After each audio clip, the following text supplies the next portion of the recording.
많은 사람들이 하나님 나라를 굉장히 막연하고 추상적인 개념으로 생각을 합니다.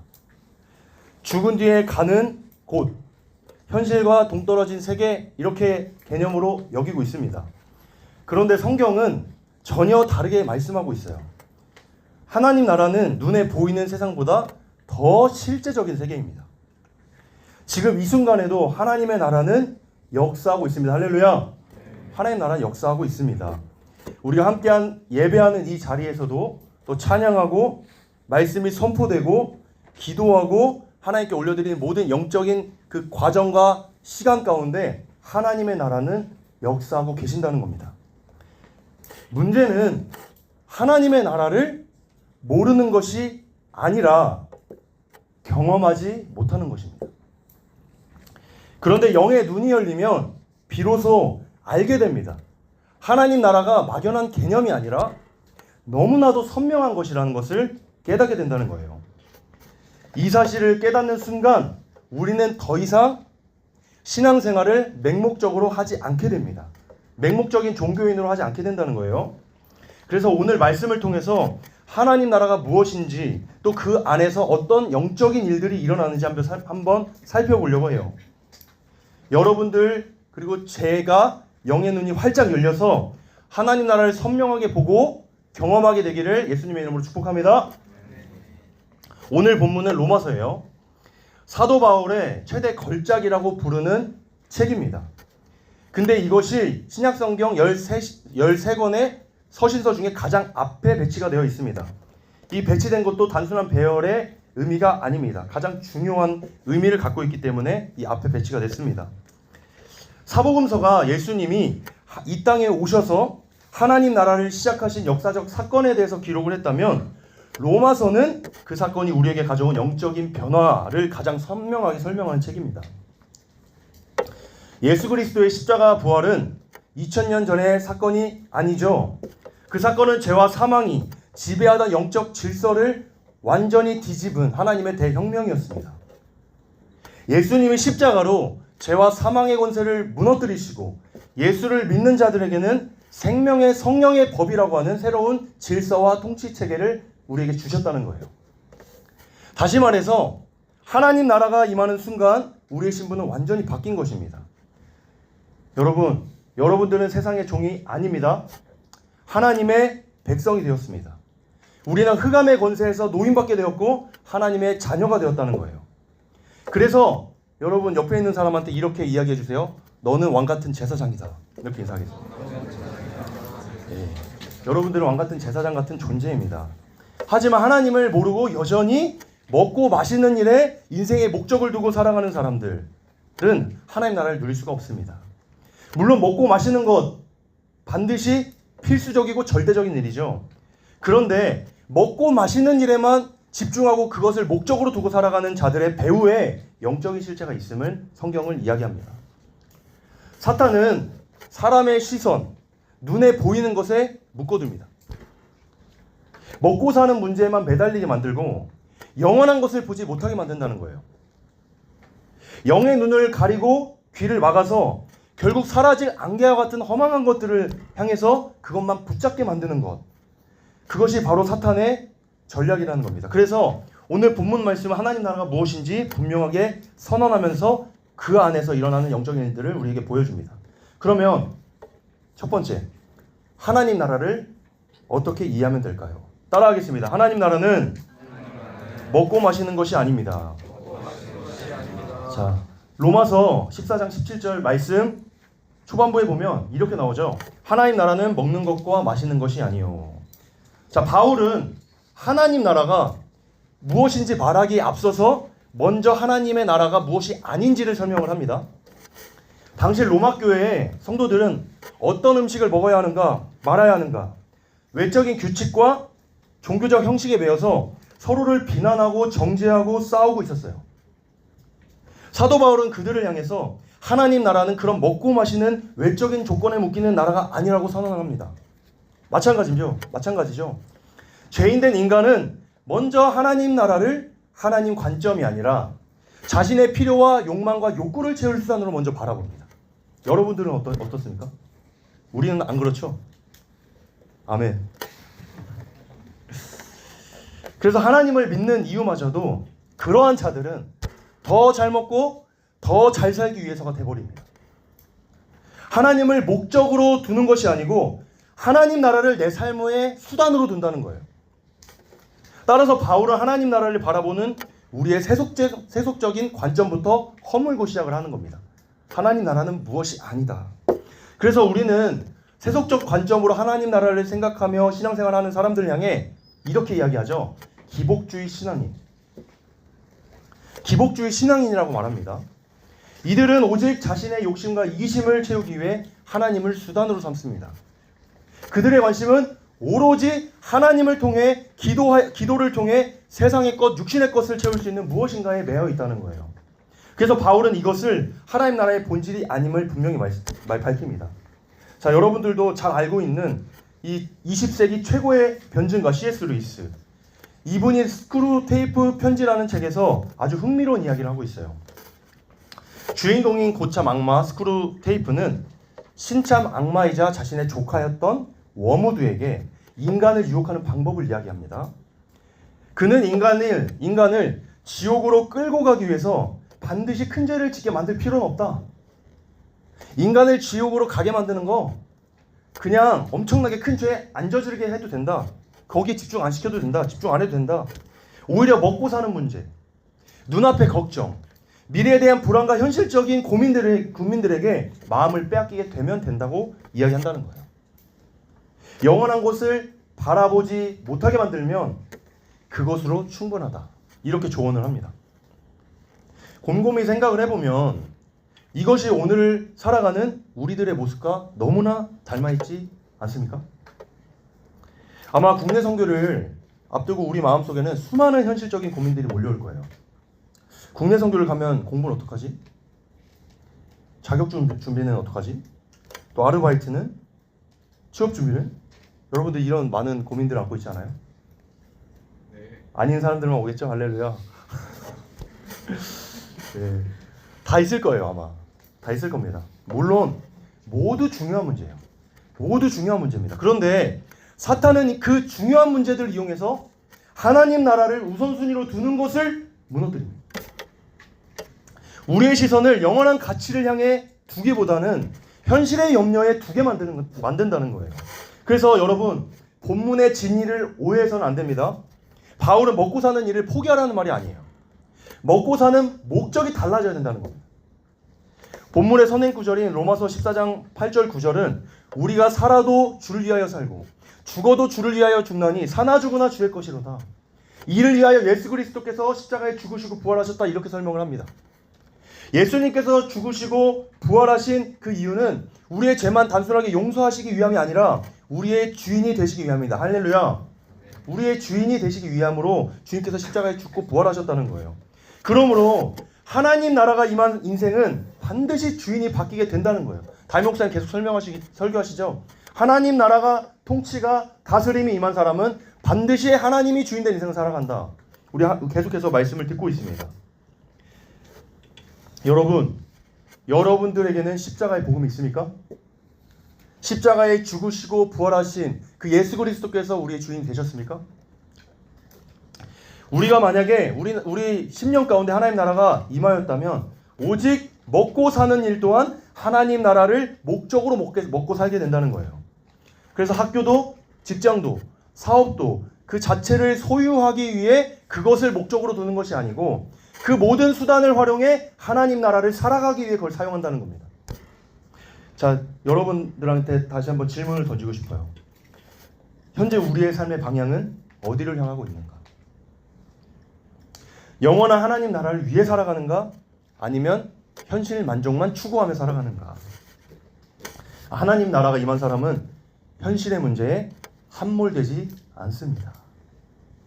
하나님의 주권을 믿고 그 문제를 초월합니다. 할렐루야. 그래서 어려워도 예배자의 삶을 살아가고 피곤해도 기도의 자리에 기도의 시간을 우리가 사수하고 손해처럼 보이고 우리가 어려워도 섬김의 자리를 선택합니다. 왜? 하나님 나라를 소유하기 있기 때문에. 그래서 현실은 여전히 어렵지만 잠시 학업을 내려놓고 아르바이트를 미루고 소중한 시간을 포기하면서까지 국내 선교지를 나아가는 것입니다. 그러나 분명히 기억하시길 바라요. 하나님 나라를 살아가는 그 자리에서 우리는 놀라운 기적을 경험하게 될 줄 믿습니다. 마태복음 6장 33절 말씀 보면 이렇게 말씀하시죠. 너희는 먼저 그의 나라와 그의 의를 구하라. 그럼 어떻게 하신다고 말씀하시죠? 여러분들 목소리 읽겠습니다. 그리하면 이 모든 것을 너희에게 더하시리라. 여러분, 하나님의 나라와 의만 구했을 뿐인데 여러분들이 고민하고 갈등하고 기도 제목으로 내놓고 끊임없이 그 염려 속에 살아가는 모든 문제를 하나님께서 채우신다는 거예요. 얼마나 놀라운 기적입니까? 믿습니까?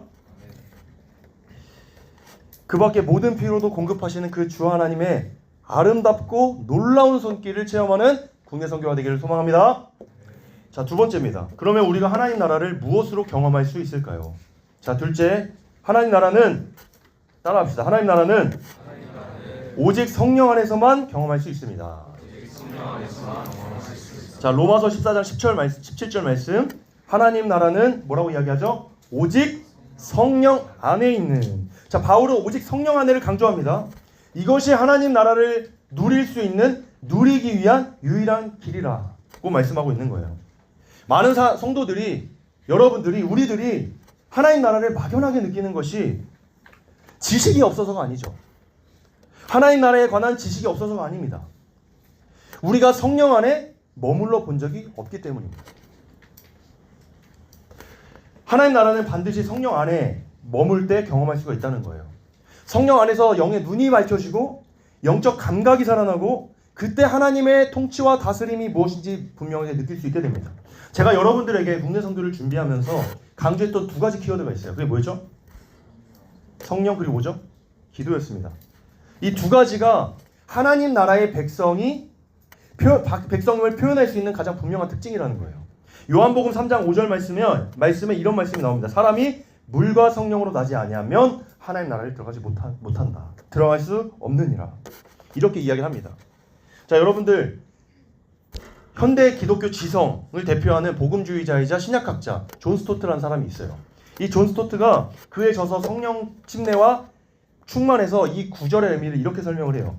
물은 죄사함과 회개를 의미하고 성령은 하나님께서 우리 안에 새로운 생명을 주시는 역사다. 이렇게 설명을 합니다. 다시 말해서 물, 죄사함, 이 회개는 우리가 기도를 통해서 이루어지게 됩니다. 우리에게 성령 하나님께서 회개를 통해 죄사함을 경험한 우리에게 성령님께서 우리 안에 거하시게 된다는 것을 아마 여러분도 경험한 사람들은 알 겁니다. 성령께서 우리 안에 거하셔서 나를 직접 다스리실 때 하나님 나라가 본격적으로 시작이 된다는 거예요. 그 삶이 시작된다는 겁니다. 그래서 하나님 나라는 죽어서 가는 나라가 아니라 성령이 내 삶이 주인이 되셔서 통치가 이루어지는 그 순간부터 실시간으로 시작되는 나라라는 겁니다. 반대로 성령 밖에서 머무는 삶은 어떨까요? 성경은 분명하게 말씀합니다. 요한일서 3장 8절은 이렇게 이야기해요. 죄를 짓는 자는 마귀에게 속해 있다. 쉽게 말해서 제사함과 그 회개를 경험하지 못한 자는, 다시 말해서 세상에 속해 있는 자는 마귀에게 속해 있다라고 적나라하게 이야기하고 있다는 거예요. 여러분, 영적 세계는 중간지대가 없습니다. 그걸 아셔야 됩니다. 영적 세계는 회색지대가 없다는 거예요. 내가 하나님의 나라의 백성으로 하나님의 영에 붙들려서 하나님을 쫓아 살아가느냐, 내가 세상에 속하여서 세상의 영에 붙들려서 흑암의 세력을 쫓아 살아가느냐, 둘 중에 하나밖에 없다는 거예요. 회색지대가 없습니다. 요한복음 8장 44절은 세상에 속한 사람은 결국 자신의 주인 곧 마귀의 욕심을 따라 살아가게 된다라고 이야기합니다. 하나님의 원수인 마귀는 성도가 성령 안에 거하지 못하도록 끊임없이 방해합니다. 그래서 사도 베드로는 베드로전서 5장 8절에서 이렇게 이야기합니다. 근신하라, 깨어라, 너희 대적 마귀가 우는 사자같이 두루 다니며 삼킬 자를 찾나니. 여러분, 이 말이 세상 사람들한테 하는 얘기가 아니에요. 바로 우리들에게 하는 이야기입니다. 나에게, 우리 공동체에게, 우리 목장에게, 여러분들에게 하는 이야기를 하는 거예요. 근신하라, 깨어라, 너희 대적 마귀가 우는 사자처럼. 이 우는 사자는 어떤 사자냐? 배고픈 사자. 먹이가 눈앞에 보이면 눈이 활가락 돌아가는 사자 있죠. 그냥 앞에 있으면 그냥 찢어밟히는 그 무서운 사자를 의미합니다. 그 사자가 삼킬 자를 찾아서 돌아다니고 있다. 이것을 베드로는 우리에게 이야기하고 있다는 거예요. 여러분, 그래서 기도는 단순한 종교 행위가 아닙니다. 기도는 마귀의 참소와 침략을 저지하는 행위예요. 성령 안에서 하나님의 능력을 경험하는 것입니다. 성령 안에서 하나님의 통치를 받고 있음을 선포하는 것이고, 내가 성령의 통치권 안에 놓여 있음을 밝히는 행위입니다. 할렐루야! 그것이 바로 기도라는 겁니다. 그래서 기도로 무릎을 꿇는 순간 우리는 세상과 마귀의 통치가 아니라 성령의 다스림을 선택하게 된다는 거예요. 여러분, 기도해야겠죠? 자, 옆에 있는 사람한테 이렇게 이야기합시다. 기도합시다. 너 기도해야 된다. 기도 안 하면 사자한테 먹힌다. 그래서 기도로 무릎을 꿇는 순간 우리는 세상과 마귀의 통치가 아니고 성령의 다스림을 받게 된다. 다니엘서 10장 그림을 하나 가져왔어요. 다니엘서 10장의 상황을 보면 마귀가 걸어오는 영적 전쟁, 그 현상을 이렇게 보여줘요. 치열한 상황을 이야기합니다. 다니엘이 기도를 시작한 첫날에 하나님이 이미 응답을 주세요. 그런데 그 응답이 다니엘에 있는 그 거하는 땅에 내려오게 되는 그 시간까지 21일이 걸립니다. 영적 전쟁이 펼쳐지는데 그 응답을 가지고 내려오는 천사들을, 그 길목을 사단 악한 영들이 가로막습니다. 그 길목을 가로막는다는 거예요. 끊임없이 천상에서 전쟁이 벌어집니다. 공중에서 응답을 가지고 오는 천사가 응답을 가지고 오지 못하도록 수없이 흔들고 공격하고 방해하고 있다는 것이 이 다니엘서 10장에 이야기하고 묘사되고 있어요. 여러분, 우리가 기도하는 순간에 이미 영적인 세계는 움직입니다. 그걸 아셔야 돼요. 기도하는 순간에 영적인 세계는 움직이고 있다.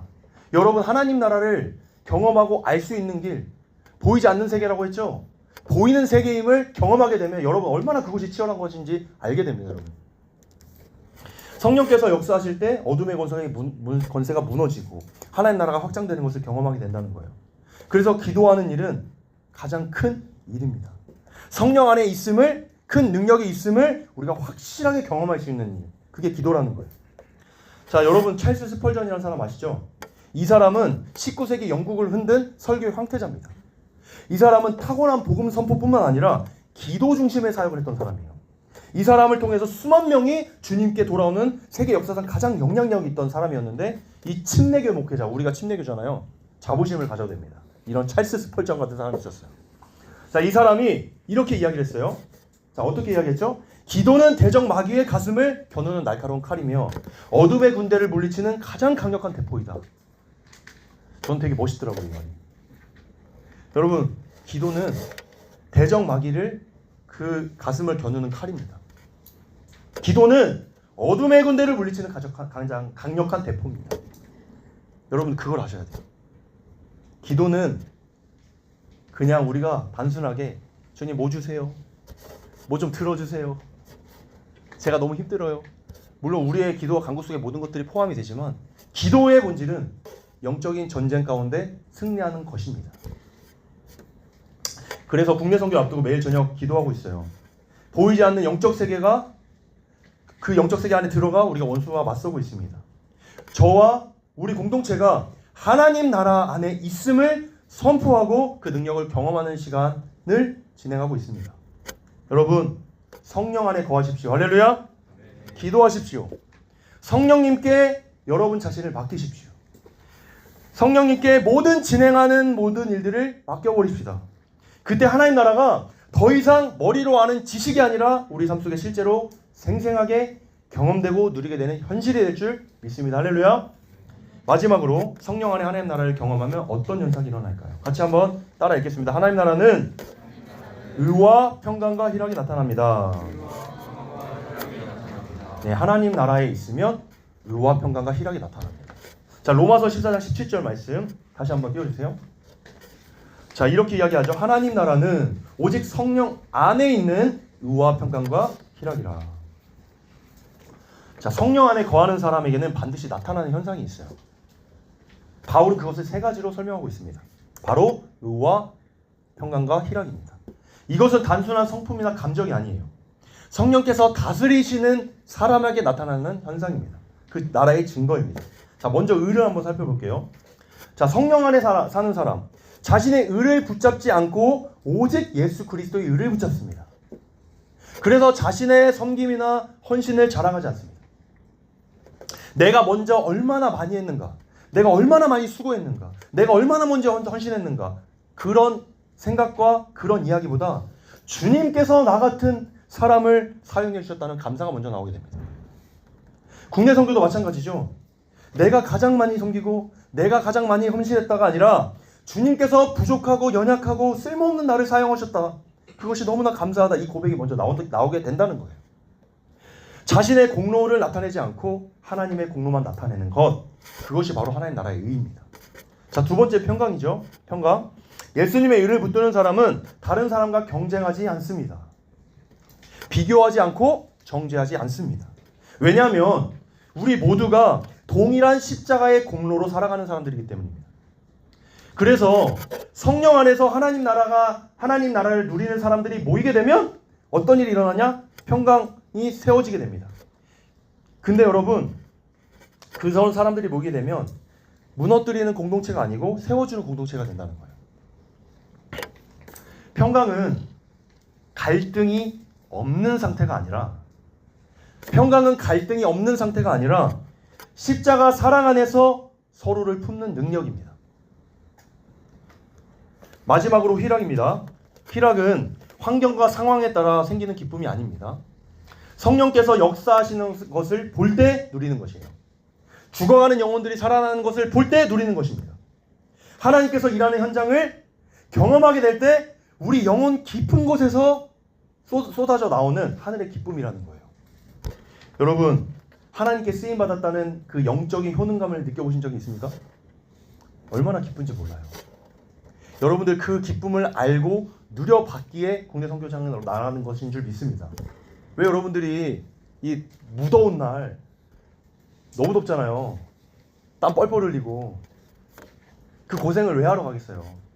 물론 가자 이렇게 해서 가는 사람들도 있겠지만 궁극적으로 본질적으로 여러분들이 그 안에서 하나님께서 주셨던 영적 효능감, 그 기쁨을 여러분들이 알기 때문입니다. 그것이 바로 우리가 하나님 나라에서 누릴 수 있는 희락이라는 거예요.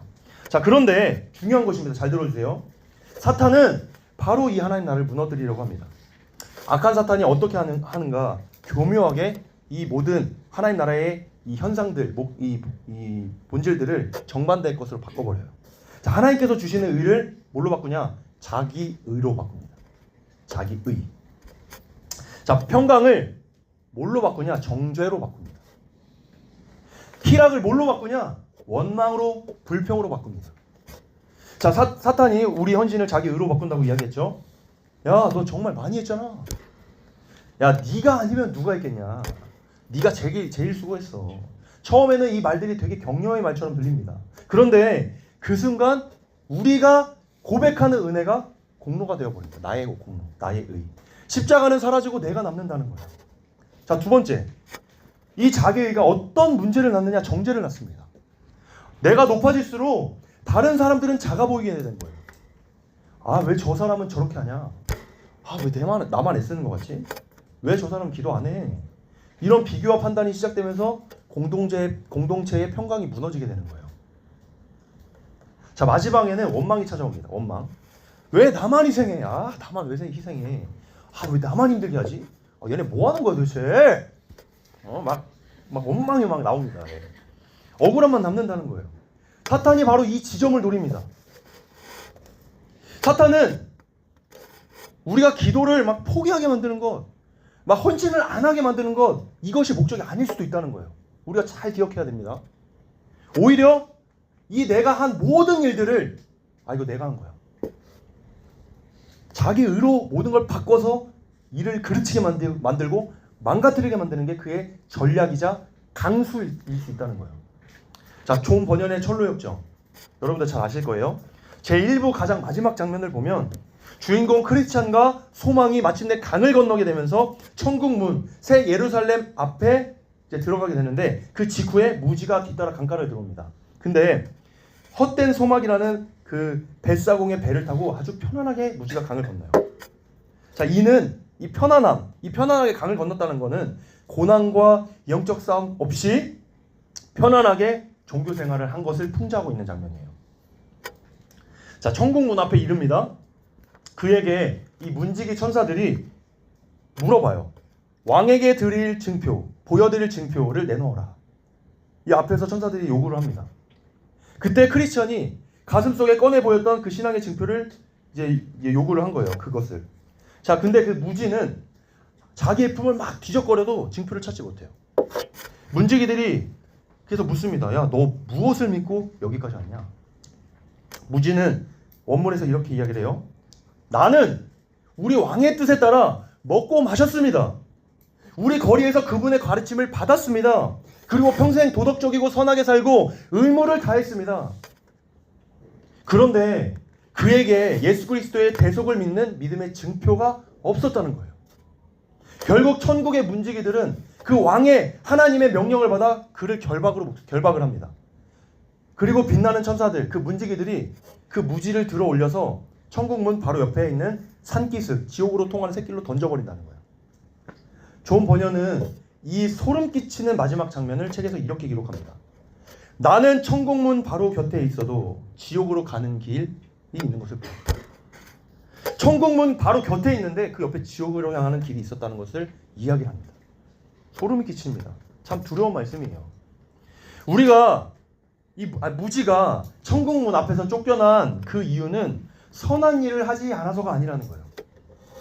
도덕적인 일을 하지 않아서가 아니라는 거예요. 오히려 그 누구보다 성실하게 종교 생활을 했고 그 누구보다 도덕적으로 살았고 자신의 의무를 다했습니다. 그런데 여기서 가장 큰 문제는 그가 예수 그리스도의 거룩하신 그 의, 그 십자가의 공로를 붙든 것이 아니고 자신의 의, 자기의 의를 붙들고 있었다는 겁니다. 오직 자신의 열심, 헌신, 선행 따위를 하나님 앞에 내세웠다는 거예요.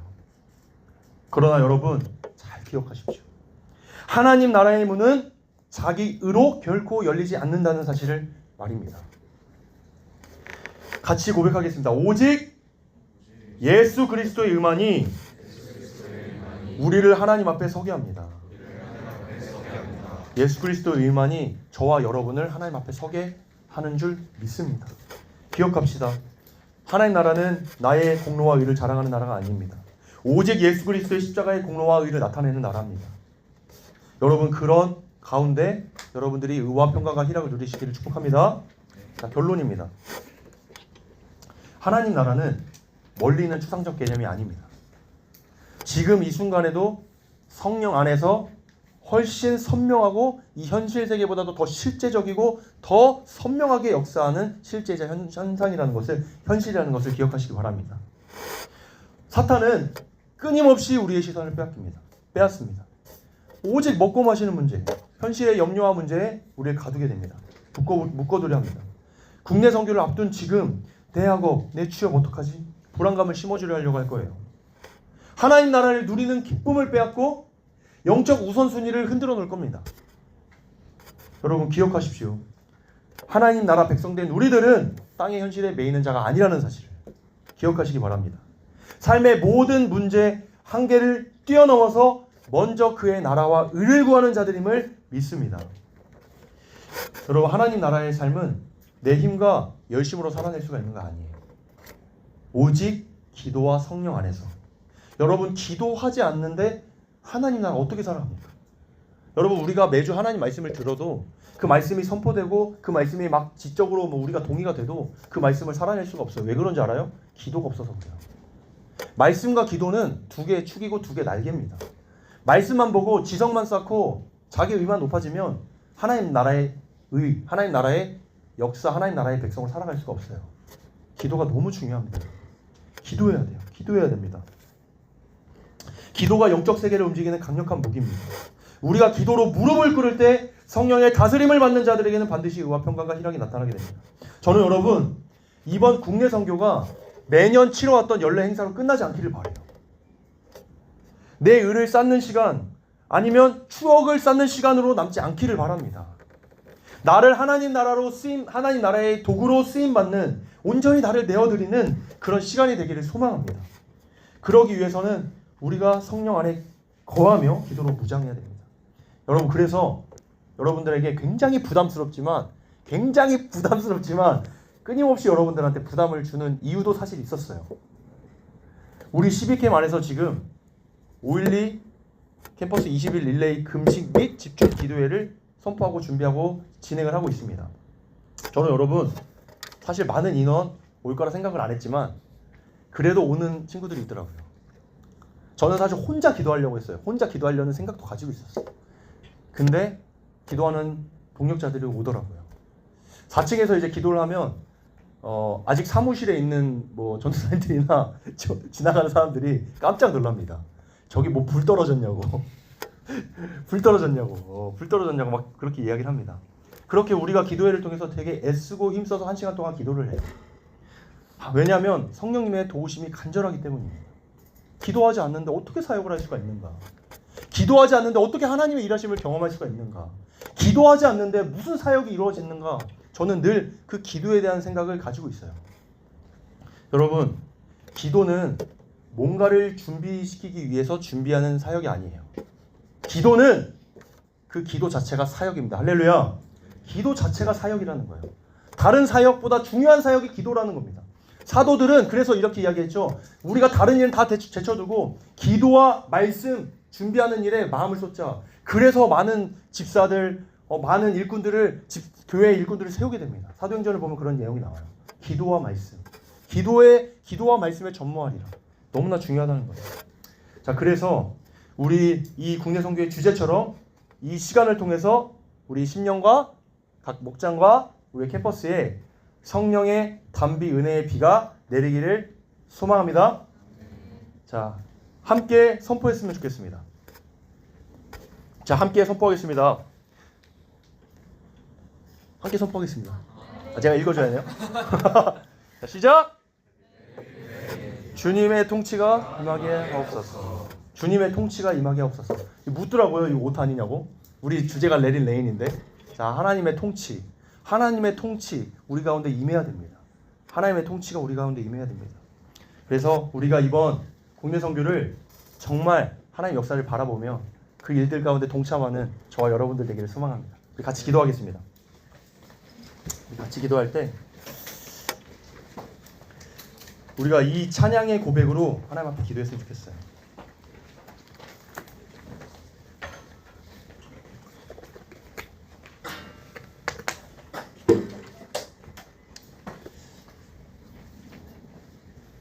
여러분, 우리가 이 사실을 기억하면서 이 찬양 고백을 드렸으면 좋겠습니다. 하나님 나라는 먹고 마시는 데 있지 않음을 기억하십시오. 오직 우리가 사나 죽으나 우리 삶의 모든 영역을 하나님 나라를 위해 사용하기를, 그의 의를 구하며 살아가기를 결단하면서 이 찬양을 드렸으면 좋겠습니다. 우리 이곳에 임하신 하나님 나라, 우리 함께 찬양하겠습니다.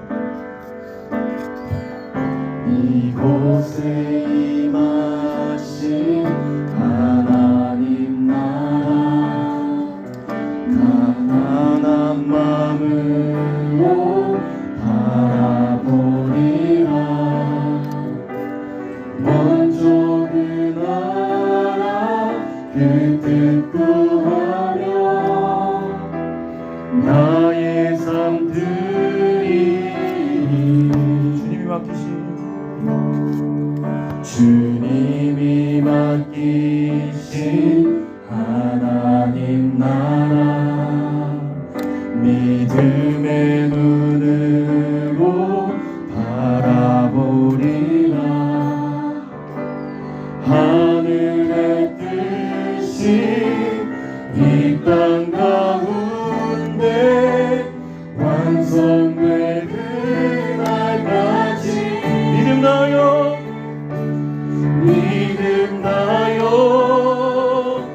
그 위에 서리라. 하나님의 나라는 무너지지 않으리. 믿음 다하여 그 나라 세워가리라. 주님 곧 오실. 우리 다같이 자리에 일어나서 함께 찬양으로 고백하겠습니다. 이곳에 임하신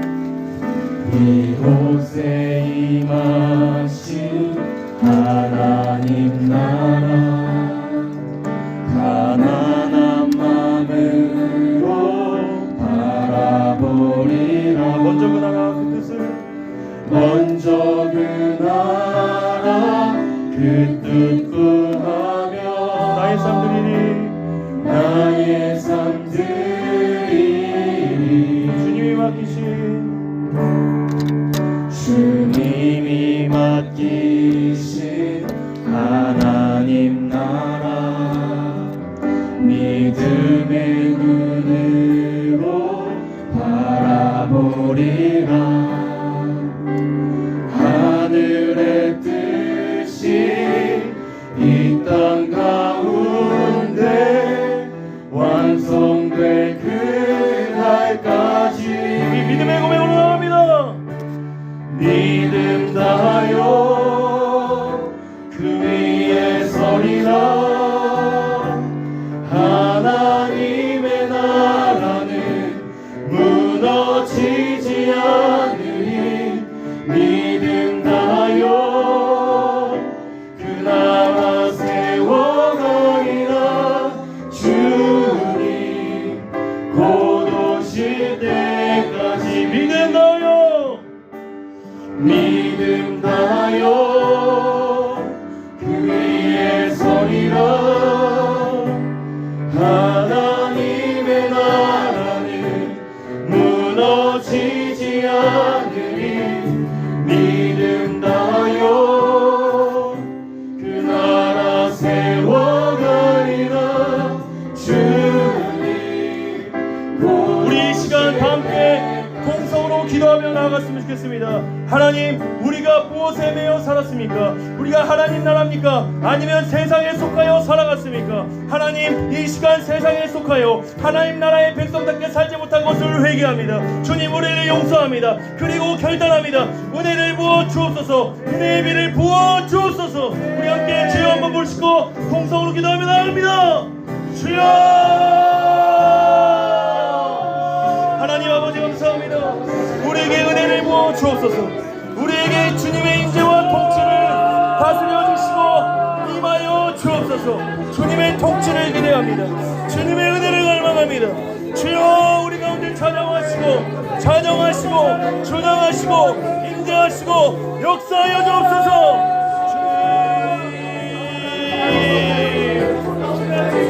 믿음 다하여 살아가기 원합니다. 우리가 무엇에 매여, 우리가 누구에게 매여 살아갔습니까? 하나님 나라입니까? 아니면 세상입니까? 주여, 우리의 목적을 발견하기 원합니다. 우리의 삶의 방향을 다시 한번 회복하기 원합니다. 우리의 삶의 목적을 주님께 돌이키기 원합니다. 주여,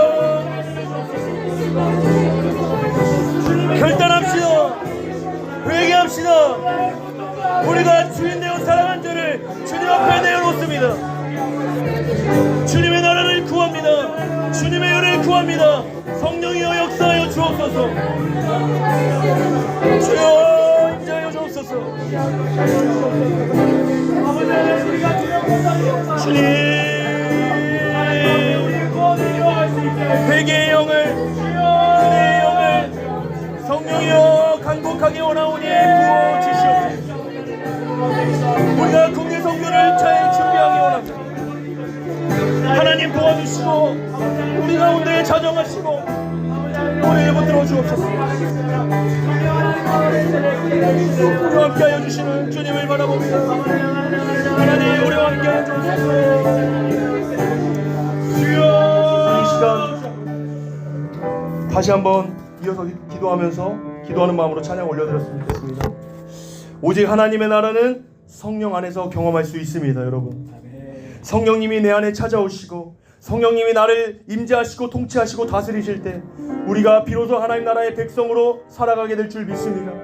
하나님, 우리가 하나님 나라로 살아가기 원합니다. 그의 백성으로 살아가기 원합니다. 우리 그러한 간절한 고백을 담아서 우리 성령의 오셨네 찬양하며 나가겠습니다.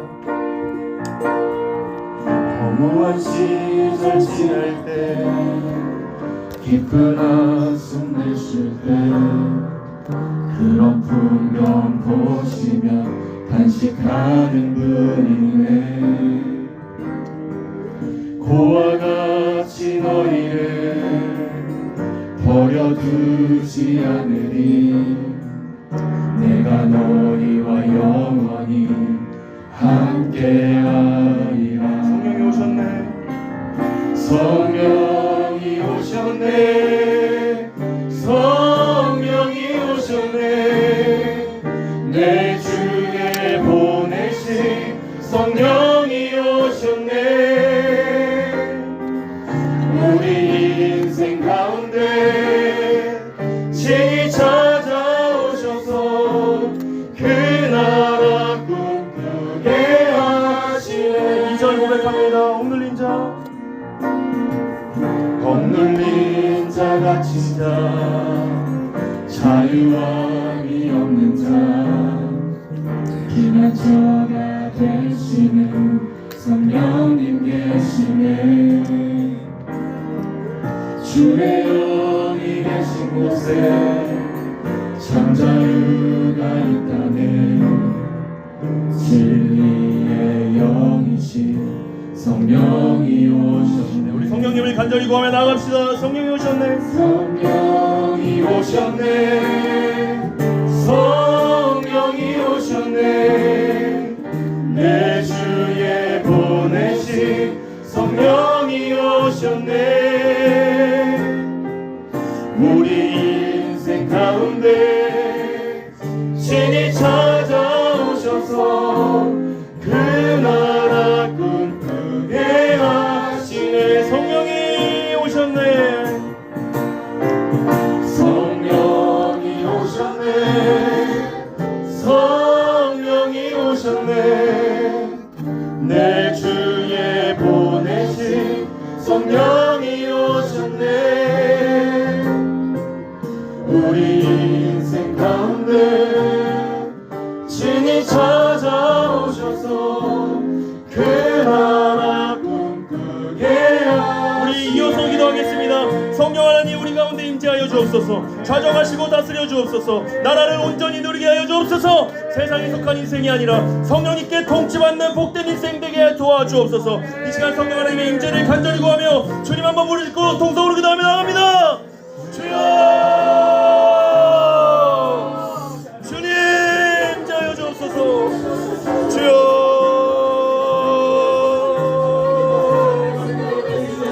하나님 도우심을 구합니다. 성령 하나님, 우리는 주님 없이 살아갈 수 없습니다. 주님의 임재 없이 살아갈 수 없습니다. 주님의 통치 없이 살아갈 수 없습니다. 성령님을 간절히 구합니다. 내 안에 좌정하시고 다스려 주옵소서. 고와 같은 우리를, 버려진 우리를, 죄인된 우리를 우리 주님이 찾아오셨습니다. 주님 버려두지 않으시고 우리 가운데 찾아오신 진리의 영광, 우리가 하나님 나라를 살아가며 동행하길 원합니다. 하나님 임재하여 주옵소서. 주님 좌정하여 주옵소서. 주님 간구합니다. 하나님 아버지, 우리 귀한 캠퍼스에 우리 귀한 동역자들에게 성령을 충만하게 부어주시고 하나님 아버지의 역사와 살아계심을 경험하며 하나님의 일하심을 경험하며 영적인 효능감을 누리며 귀한 사역 가운데 동참하게 하여 주시옵소서.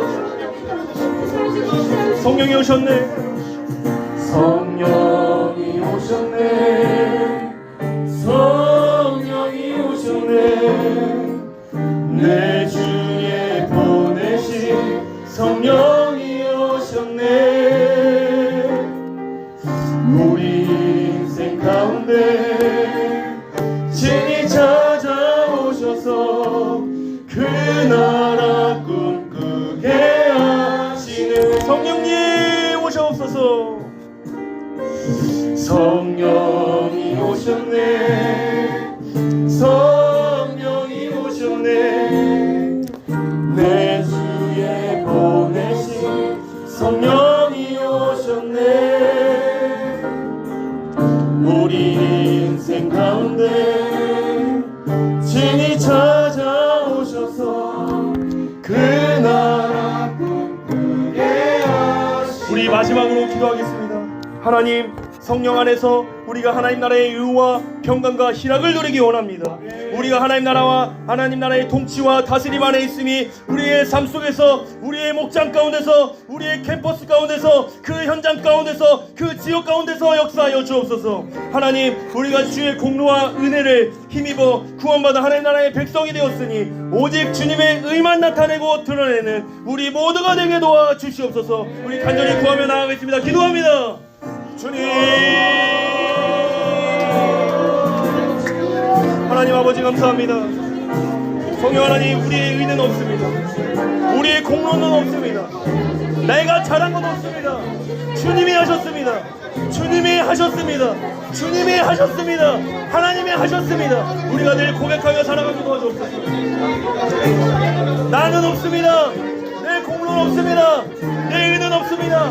오직 그리스도의 의만 있습니다. 주님, 임재하여 주시고 함께하여 주옵소서.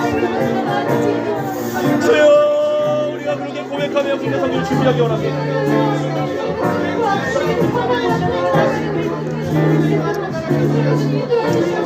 주님, 그리고 그렇게 우리를 자정하시고 우리가 하나님 나라의 백성답게 하나님 나라의 증거를 마음껏 드러내며 귀한 일들을 감당하게 도와 주시옵소서.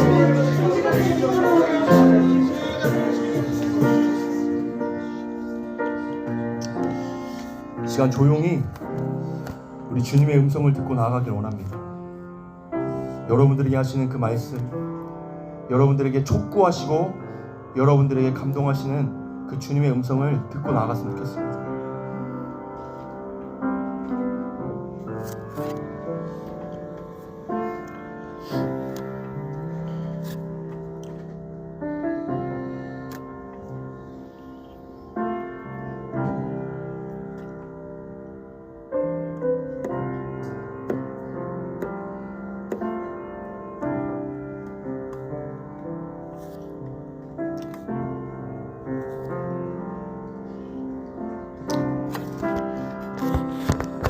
우리 주님은 여러분을 사랑하십니다.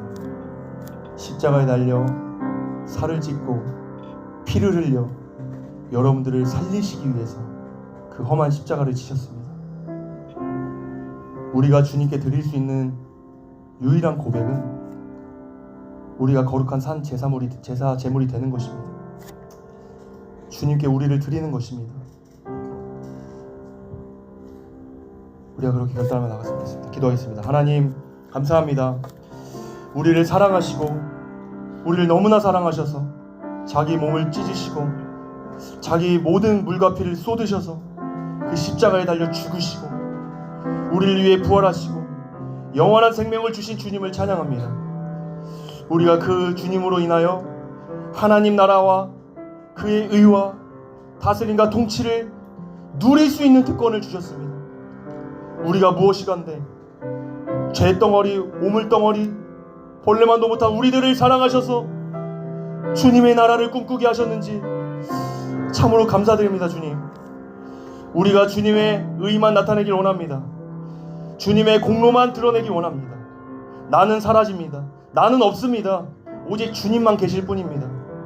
우리가 그렇게 믿음의 고백으로 이 모든 시간들을 준비하며 우리 옆에 있는 지체들 너무나 소중합니다. 귀한 동력자들입니다. 이들이 없이는 우리는 아무것도 할 수 없습니다. 같이 함께 귀한 일들을 감당하며 국내 선교를 준비하는 이 시간이 하나님 나라를 누리고 하나님 나라를 경험하며 하나님 나라를 꿈꾸는 시간 되게 도와주시옵소서. 감사드립니다. 주님, 모든 영광 오직 주님만 받아 주시옵소서. 거룩하시고 존귀하신 우리 주 예수 그리스도의 이름으로 기도드리옵나이다. 아멘. 우리 하나님께 영광의 목소리 올려드립니다. 할렐루야.